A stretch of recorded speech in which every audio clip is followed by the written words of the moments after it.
You didn't really play a lot of golf as a kid. Rumor has it you started when you were about 19 years old. You picked up a golf club. I look back on the last 15, 16 years that I've had on Champ Tour, and I have really, really enjoyed it. Welcome back, folks. We're a Florida Golf Experience. I'm a local PGA professional, and I'm here with Dan Henson, realtor extraordinaire in the Sarasota area. And we have some special guests for you today, and we're really looking forward to having these conversations. So today we're going to talk to Mr. Olin Browne. Yep, and he's got some really cool stories. We talked a little bit on the phone before we got started, so we're looking forward to this interview. We hope you can enjoy this interview with us, and make sure you leave comments down below if you have any questions about these interviews. We'd love to answer those questions for you at any time. Now we're on to Olin Browne. Today we have a wonderful guest with us. He is one of the few people that have ever won on the Korn Ferry Tour, the PGA Tour, and the Champions Tour.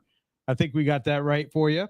Started at age 19 and 59 with a legendary 59 qualifier for the U.S. Open. We have Mr. Olin Browne with us today. I hope I covered some of that stuff and got it correct. Well, you covered some of it and you got it correct. So some of it. Good start. Yeah, we're going to get you through the rest of it. That's for sure. So 40 years worth, man. You wouldn't have enough time. Well, I'm sure there's a lot of good stories we'd like to tap into.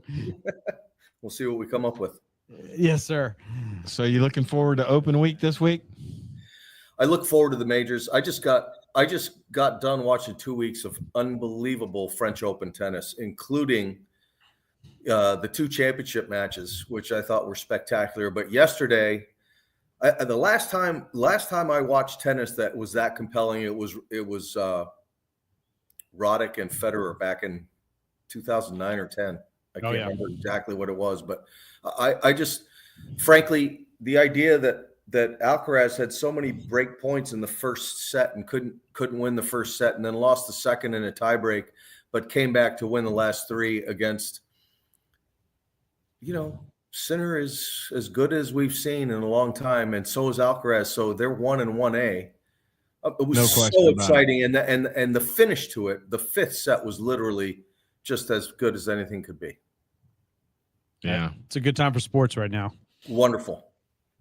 But yeah, Open Week is always, we all, as golfers, we all look towards the biggest championships. And certainly, the U.S. Open, and especially at a course like Oakmont, which has hosted so many of them and has such a storied history. And you look at the list of champions that have come off of that golf course and in that tournament, not just that one, but the PGA as well. And it's just one of those. It's one of those.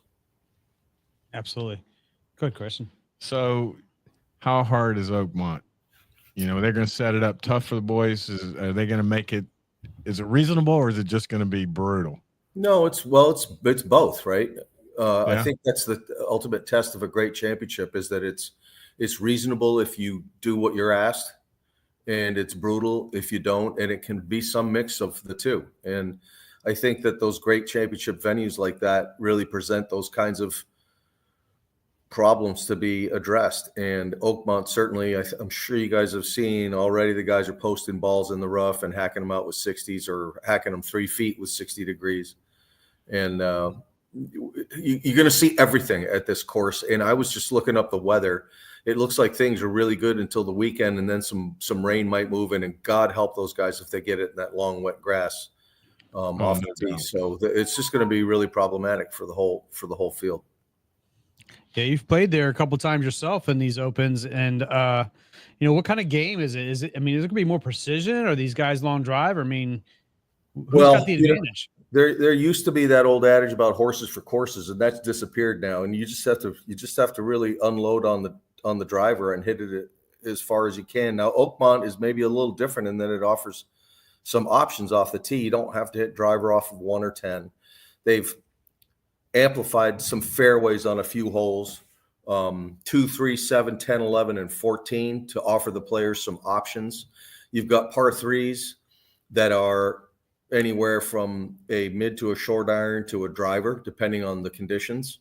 You've got the 8th hole, which is one of those par threes, can play over 300 yards. And the 17th hole, I recall in 2007, which was my last year playing there, that 8 and 17 played the same length on Sunday. So and one's a par 4, one's a par 3. So great courses offer a variety of options, and you're going to see all kinds of golf played. And what you're going to see is what you see at every U.S. Open virtually, which is the best U.S. Open style player rise to the top. And there are a number of those, and there are guys who have, history there. So I think you could look at some of those things and see, pick your favorites.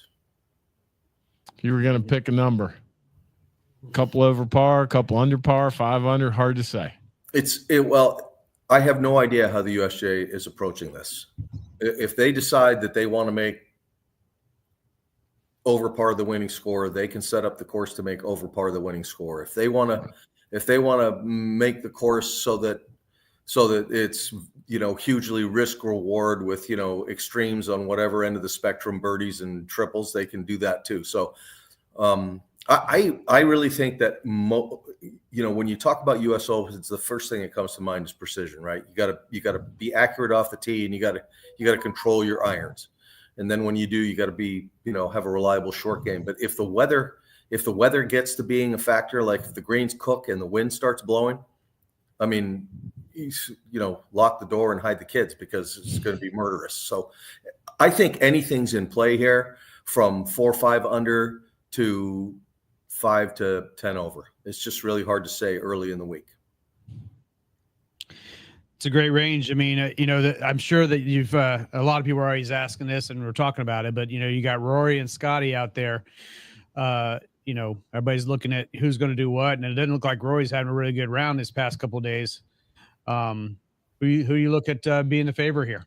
Well, I mean, Scotty's played the best golf over the last 3 years of anybody in golf. Xander gave him a run last year, won a couple of majors as well. So you look at guys who have a history playing really hard golf courses really well, and those are the guys that you want to kind of put your eyes on. But Rory certainly has to be experiencing a little bit of a letdown, considering he's been 12 or 13 years trying to solve this, personal slam riddle.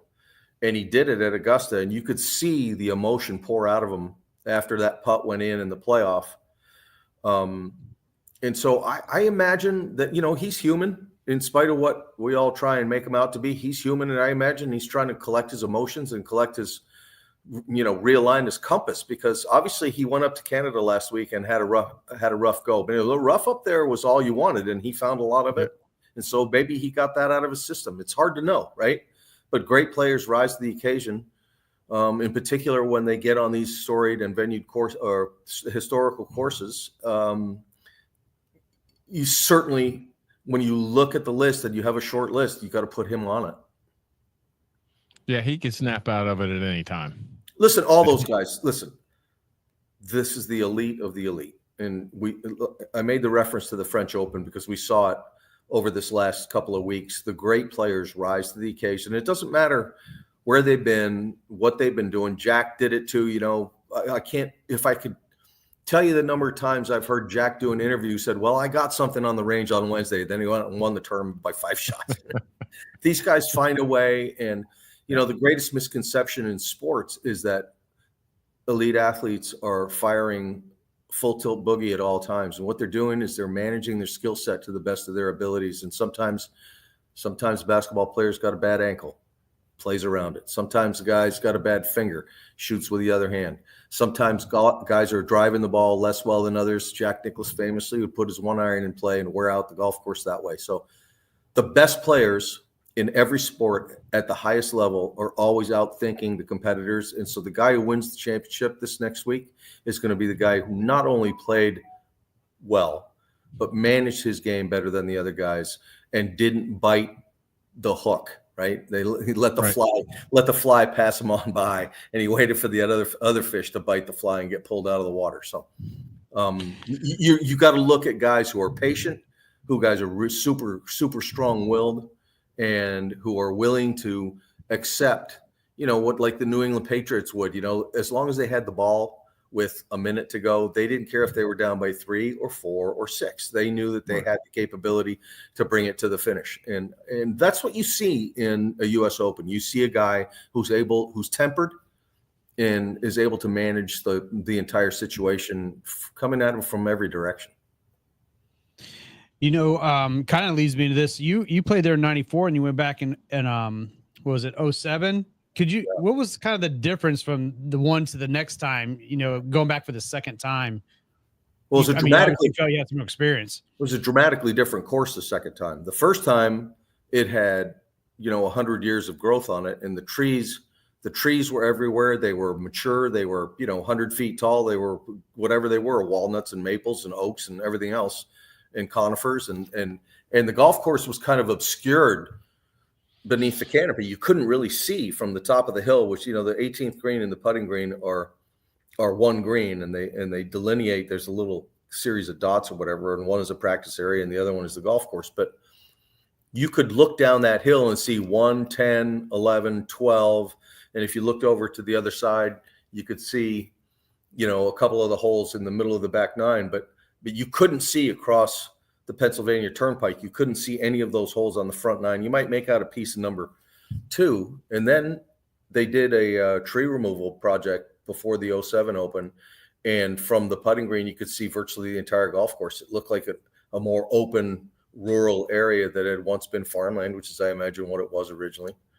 And I looked out there and I said, now I kind of get it, But I think one of the things that's so magnificent about these golf restorations, I know people love trees and superintendents hate them because they choke out the golf course. There's too much shade, and not enough air moving around. So they don't mind tree removal projects, The people who love the squirrels and the birds do. But I'll just say that when these courses were built originally, there weren't as many trees, and there was a lot more open space, and you could get kind of more contrast and effect, fescues and topography and all that kind of stuff. And so aesthetically, I would say that Oakmont was much more pleasing to the eye in '07 than it was in '94. Excellent. So what do you think? What makes Scotty so special these days? I mean, the way he moves with the driver and stuff, I don't know how he does it, but he drives the ball great. What gives him the edge? Is it mental toughness? Is he just I wouldn't get fooled by his footwork. I mean, Rick Barry had a funny looking free throw technique, and he led the league, right? And so I think that, listen, I think everybody's in pursuit of excellence. I think everybody who plays this game, certainly for a living, they look for common denominators and fundamentals that are applicable and a variety of different ways to achieve those things. But if you look at Scotty, he's not the first guy whose feet were moving. Calc's feet moved a lot. Greg Norman had a slide with his right foot. It's not the first time that somebody looked like he was falling down, hitting great golf shots. Gary Player would step across his left foot, and smash him down the fairway. So I think that we get far too wrapped up in looking at things that we see as abnormal, and instead of, you look at his club face. His club face doesn't waver. It's so stable, right, from the top to the point of impact and then through the ball. And when you see a guy who delivers a stable club face like that, think about guys like David Duval or Tiger Woods or people like that, and you see what really matters, which is club to the ball. And if the club gets on the ball properly, then the guy can call his shot, how he just changes his path and can alter what the ball's doing. And so he has an incredibly reliable motion. He has a very stable club face. He does pretty much everything to some degree. What was really scary is that, prior to this year, he would lose strokes putting to the field. And this year, he's actually on the other side of that metric, and he's gaining strokes putting. So if he set a record last year, winning however many times it was and however much money it was and the FedEx Cup and the whole deal, and he was doing it being what you would consider less than the mean or the median on tour with a putter, and now he's on the other side of that metric. I mean, what's not to like? It's like, it's watching poetry, right? He finds the things that need work and works on them until they become a strength instead of a liability. And he's just relentlessly good. He really is. He really is. Yeah. It was a little late. You didn't really play a lot of golf as a kid. The rumor has it you started when you were about 19 years old. You picked up a golf club. How did you know? Like, I don't know. I was trying to avoid facing reality, right? It was the whole college thing where you got to pick your poison for life. Right. And I got a summer job working in a bag room and started playing it. And I went to a small Division III school, Occidental College, and we had a golf team that allowed a guy who could shoot 90 to make the team, which is what I did. And after a couple of years, I had improved quite a bit. I became, the number one player on the team, and it's just one of those kind of things where I diluted myself just enough to give myself the false hope that I could carve out a career chasing a pellet instead of a coat and a tie and a pen and a piece of paper. And so I somehow put it all together and made it work. That's a great story. It's kept it simple. I mean, kind of coming up through there. Can you take us back to like maybe that Hartford Open when you had that playoff with Larry Mize and you had Sink? How was that kind of pressure? I mean, I know making the cuts pressurable, but then you get something like this. It's totally different. If you're bubble for the cut Friday, you're stressed on making a check for the week, right? And you've already committed your caddy's salary and your hotel and your food and whatever, your travel expenses, your family's travel expenses. And by the time you get into contention in a tournament on Sunday, now you just want to hit really good shots because a bad shot could derail you. But the important thing is to make sure that you put the club on the ball. And it's an entirely different, I would say it's less pressure and more framing of focus. It's a lot easier, I think, to execute and hit a good shot when you feel like you're playing well than to execute and hit a good shot when you're struggling to play well. It's a little bit of a difference, and your points of reference are a little bit different, and so I just feel like it's like becomes habitual. So you asked a minute ago about Scotty and what makes him so good. Well, he's used to playing a variety of different shots when it matters, right? And he's got the ability to tune things out and not let them be a distraction and kind of channel his energy towards the ultimate outcome. And I think that that's what great players do too, is that they find what they're doing well that day, and then they just let the day come to them in that regard. Like, if you're hanging the ball a little right, well, you either aim a little left, or you don't have to worry about missing a green left. You can take on a left pin, that kind of thing. So I think being adjustable to the situation matters a lot. But I think it's just so valuable to guys who have the ability to adjust on the fly. I think it makes a difference when you're coming into what's happening on Friday afternoon late, but certainly on Sunday when things are getting a little tighter. You've got a whole 4 days of having executed shots and having seen certain holes, and what's in front of you that particular day. And if you're up the leaderboard, you've obviously been playing well. And so I think it becomes maybe a little bit easier that way. Yeah, it's kind of like I was asking a little bit about that playoff, because it kind of reminded me just watching the RBC yesterday when they had that playoff, 3 playoff holes on that. And he makes that amazing shot from 258 yards out and drops it within 8 feet of the pin. It was an incredible shot. And I've never seen him change a hole location in a playoff. I know, it was something new. And just to offer a little variety, maybe to, I don't know, shake things up a hair. Certainly an interesting twist to the tournament, but Ryan Fox has been a good player for a long time. He may not necessarily be a household name, even though he's won twice in the last month or so. He's trying to change that. But he's been a guy that a lot of guys have known about for a long while. He's no flash in the pan, so it wasn't by accident. Yeah. Yeah, he's going to be out there for a while if he wants to be, for sure. Give us an idea of the difference of the pressure of playing on the regular tour and the Champions Tour.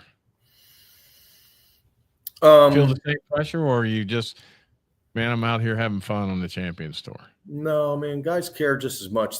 I tell you what, if you're 25 years old and you're on the PGA Tour, you don't see the end, right? You don't see 50 coming on you very quickly. But when you're 50, that you're at the, well, as it relates to the Champions Tour, you're at the top of the slide.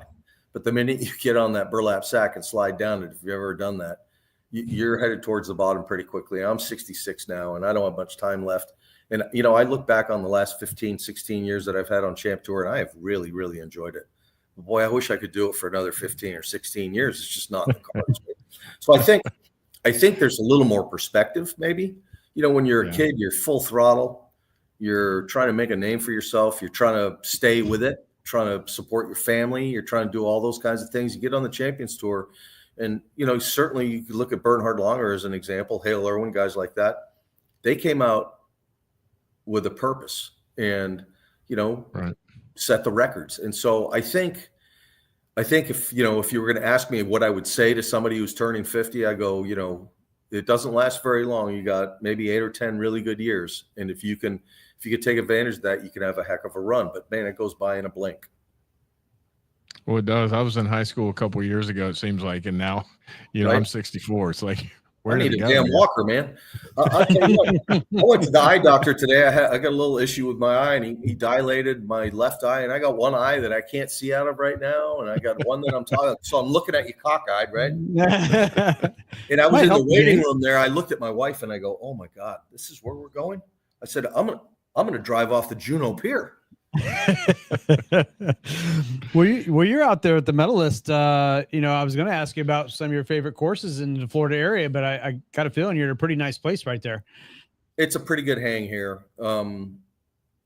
Medalist, I've been a member since the late 90s. It's a Pete Dye, Greg Norman creation, and it's a great membership and a great golfers club, right? That's all we do here. We've got no pool, we got no tennis, it's just golf. It's golf and wildlife, and so you avoid the gators and the snakes.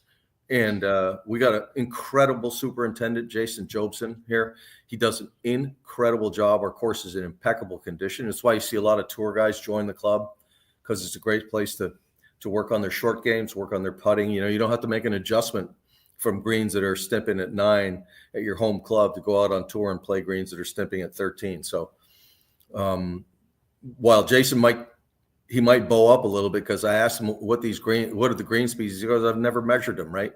All I can tell you is they're really quick and they're really good. And everybody who comes here loves to play the golf course. So feel very fortunate to be able to do that. Do you have any other couple courses you might want to compare that are good? Yeah, we got, so when I moved here in the early 80s, there were just, Seminole was the name course in the area. And I still think it's one of the great courses in golf. Now time and equipment have changed the way the golf course plays. And so, they've had to make adjustments just like every other golf course. But, we got MacArthur next door with 2 sensational golf courses. The backyard was just completed a couple years ago. Everybody loves that. You go over on the West Coast, Calusa Pines is sensational. And probably the most underrated course in the state, I think, is the Copperhead at where they play the tour event every year. Valspar. And I'll just tell you, that golf course gives you everything you want. It's got dog legs that go against the slope. It's got some elevation change. It's got greens that give you the heebie-jeebies. It's got rough that comes up to mid shin. You got water problems. You got wind and weather. It's just a really fine golf course. And so, we're in South Florida. We have some topography issues. You get south of the middle of the state and it's pretty flat, right? So you got to get coastal. Key Biscayne was always a great golf course, and Doral. Back in the day when we played spinny balls and 30-mile-an-hour winds, man, it was murderous, right? And and so we got a few of them here, but it's not. I don't think like the Long Island area or the Met section or Chicago, which have those old golf courses, 150 years old, that have been around forever. Maybe some in Boston too, but we got great South Florida golf in this area for sure. If you had to hit a shot to win a golf tournament, what club would you want to have in your hand? Well, favorite club? About anywhere under a foot with a putter. Yeah, really, really good way. And you know what? I'd line that SOB up too. I wouldn't just tap it in. I'd line that thing up, and I'd take my time with it. Oh goodness! Everything is so debated. Look, you mentioned Hartford. I chipped in to win Hartford. Stuart Sink was cussing me on the way to marking his ball. He said, "You can't do that." I go, "Sorry, bro." Picked up my ball out of the hole and went, skittling along to the side. And, obviously the last shot is a putt. The last shot's a putt unless you chip one in. So I'll take my putter. Well, that's what Ryan Fox did to get his first win a couple of weeks ago. He chipped in the playoff. It was an awesome shot too, wasn't it? totally out of the blue. I mean, it's one of those kind of things that just flips the whole narrative right there because, man, he's looking like he's not even going to be part of the next hole. Well, yeah, and then all of a sudden that thing hoops and see you guys. I'll catch you next week. Exactly. How about that Phil shot yesterday or the other day? I saw that. He's been, you know what? Everybody's acting like that's the first time he's ever done it. He's been doing that for 35 years. Probably all you guys have done it once in a while. We've all been watching that crap for 35 years. It's just amazing to watch him do stuff like that. I mean, you guys do it in the clubhouse all the time. I remember last time at Augusta, I think it was the last time he won Augusta. He hit it. The pin was on the left on Sunday. Maybe it was Sunday, Saturday or Sunday. It was all the way left on 15. And he missed the green to way right. And every sane person would have put that ball on the ground and trundled it down there, tried to leave it 20 feet short, 2-putt. No, he took his lobber out and flipped it up there, two hops and a stop, tapped in his birdie putt and went on to 16. You know, he's been doing that his whole life. He built his game around that. He grew up with that chipping area in his backyard, and he's a friggin' psycho around the greens. Well, that brings up the question of live golf. What's your thoughts? Or we touching territory you don't want to talk about? Ask me any question. Not live golf. What about it? I haven't watched it. You see it in 5 years? Yeah. Sorry. Yeah. You see it still being around in 5 years? I honestly don't have any idea. I know a bunch of those guys. I'm pretty friendly with Joaquin Neiman, who's an incredible young player. From South America, from Chile. Listen, I don't know where it's going to end up. I know what they're trying to do, and I'm not overly thrilled with the way the whole thing is played out because golf has been turned upside down. You know, you look at the guys who are playing out there. Some of them don't look all that happy with what they're doing. You know, they come back and play the majors and they haven't performed the way they'd like. Bryson certainly managed to do it pretty well. Brooks has managed to do it pretty well. But the other guys aren't getting into some of the tournaments that they wanted to get into. And I think that in a lot of ways, you know, we're not seeing the very best that some of those guys have to offer because I don't even know what channel it's broadcast on, you know? And so I miss seeing John Rahm stalk the fairways. I miss seeing what Brooks Koepka did. You know, my son played against him in high school, talking to him here on the putting green. He was an incredible golfer, is an incredible golfer. But I mean, he had a run there where he showed up for the big weeks and he was ready to go. And I don't even know, I haven't seen him in 2-3 years, you know? And so I think that's a shame. And I think golf is suffering because of it. I think that the guys who are doing really well on tour right now, you know, maybe they're not getting the props that they should be getting because some of those guys aren't in the fields. But you know what? They left, and they left, and they made that choice. So golf is so good. What Scotty Scheffler's doing is so extraordinary. What Rory did winning the career Grand Slam. You know, those things are milestone-ish, right? I mean, Scotty's doing what Tiger did. Scotty's doing what David Duval did and what VJ did. Right. But, you know, he's reached the point that those guys reached also. And there came a point where, you know, like VJ, I think won 9 tournaments one year. Well, that's not sustainable. You can't win 9 tournaments every year. He might have won 4 another year or whatever. But Tiger had a bunch of years where he won 7, 8 events. And Scotty looks like he's winning 5 or 6 events. And if he keeps going, you know, everybody talks about, you know, it's like heretical to put him in the same context as what Tiger Woods has done. And it is to the extent that he's done it for 3 years and Tiger did it for basically 12 solid and, you know, basically 20. But if Scotty keeps going like he has been, and he doesn't show a lot of signs of slowing down, he's got one of the best caddies that's ever walked the green grasses of the tour in Teddy Scott. And that looks like they got a pretty solid relationship, you know, a lot like what Tiger had with Stevie and what Jack had with Angelo and what Tom Watson had. So with Bruce Edwards, those kinds of things, they all matter, right? And, you know, health, family situation, all those things, you know, tie together to make the career of an individual. So Scotty's still young. I mean, he's just getting going, and if he can do what he's been doing for an extended period, we're talking about a historical player. I mean, if you could get some, you probably still get some pretty good odds right now to pick Scotty as the next guy to win the Grand Slam. It's probably a pretty good bet at this point. If he doesn't get hurt, he stays healthy. It was also a really good bet that Tiger was going to win 25 majors. I don't think you'd have taken anybody when he won in 08 on a broken leg. Everybody go, okay, this guy's he's not stoppable. And so life has a funny way of dealing the cards, right? And so guys got to manage that. And listen, the guy obviously has no weakness on the golf course. And it just matters how the rest of his life goes as to whether he can maintain his focus and his will, right? Because if you get tired of doing something, you lose that edge, right? You gotta be edged up a little bit, and you gotta have a hunger for it. So it's so hard to sustain that kind of excellence over a long period of time because there's so many things that can get in the way. But he seems to have everything lined up just how he wants it. And there weren't many guys where you look at him and you ask the question, that guy or the field, right? And so we're starting to enter that kind of territory, right?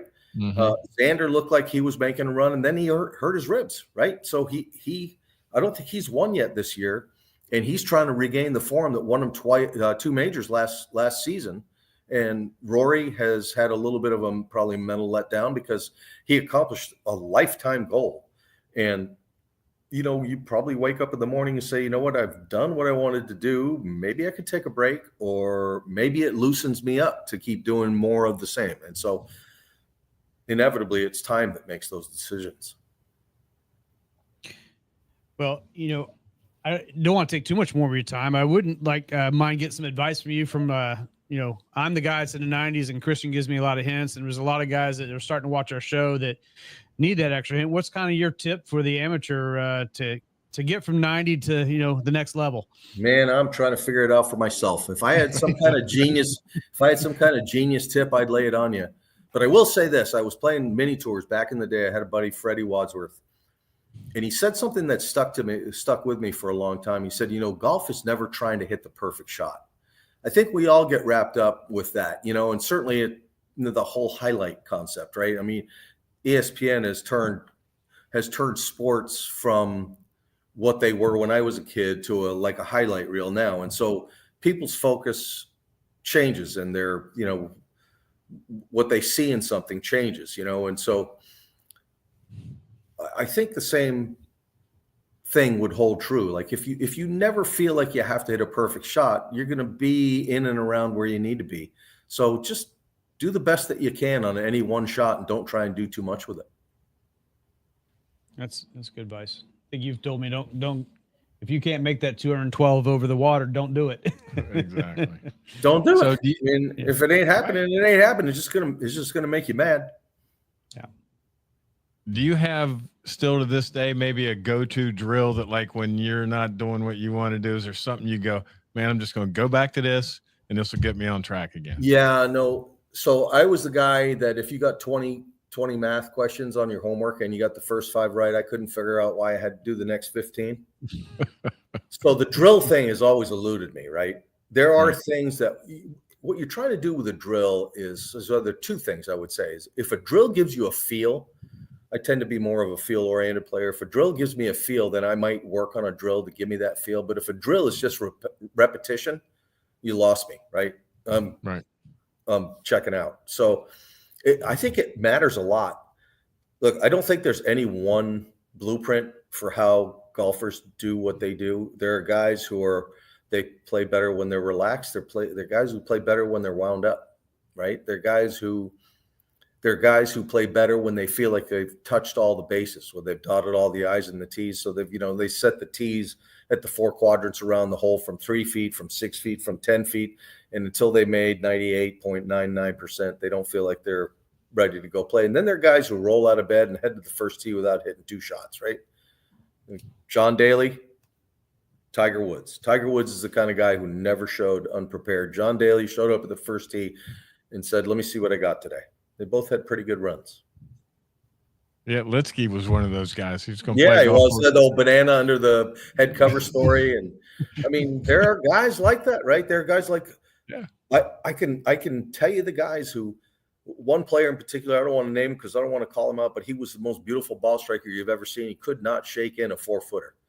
And he'd come off the golf course, he would head right to the driving range and bang drivers all day long. Never saw him on the putting green, right? When it was the one thing that was holding him back. So you gotta embrace the things that you do really well and rely on them, but you got to fix the things that are causing you trouble. And circling back to the beginning of our conversation here, Scotty Scheffler was behind the 8 ball with his putter the last 2 years, and now he's on the plus side of that.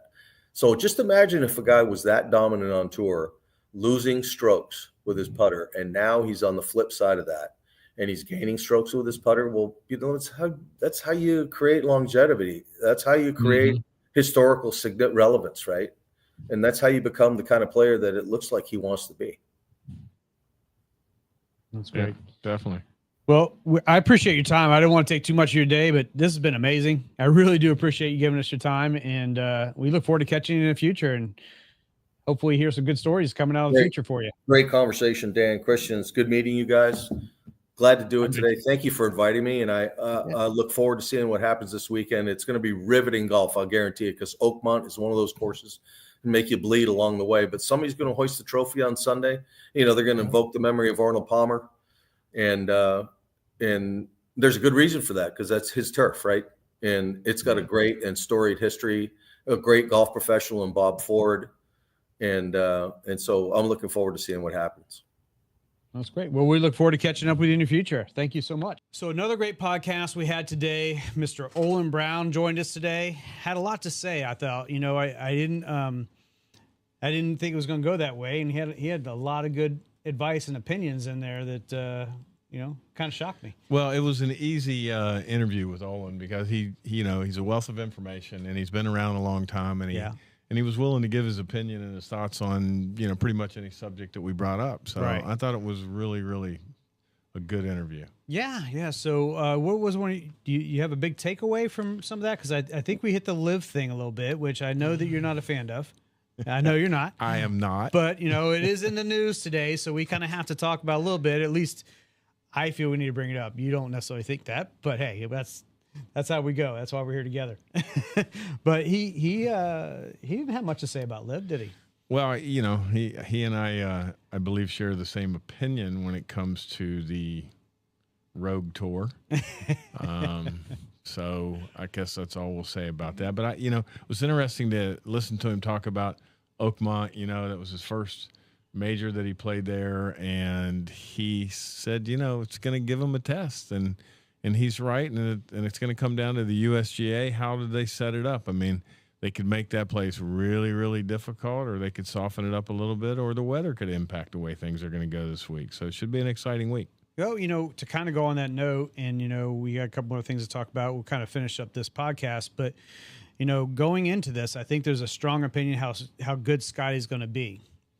But, Rory's got that thing in, and I thought it was a good point that he brought it up. He's like, hey, maybe he went out and shot, poorly, got some of that stuff out of his way, and now he'll come back strong. So Rory might be surprising us, but right now it doesn't look things are going his way, but he could, he's a pretty good player, so he could snap back. Listen, Rory's obviously a generational player. He has to be suffering from a little bit of a hangover from winning the Grand Slam. Yeah. 6 guys in the history of the tour have done it. So, and when that hangover wears off, and it could be wearing off right now, he's still going to be a force to be reckoned with. Rory is far from done. And if he gets the driver working this week, he's going to give Scotty a run for his money. One of the things we didn't really talk about, but it was kind of unique about the U.S. Open, is a lot of people anybody can get in it, right? And you play that, what do they call the longest day of golf? What is that?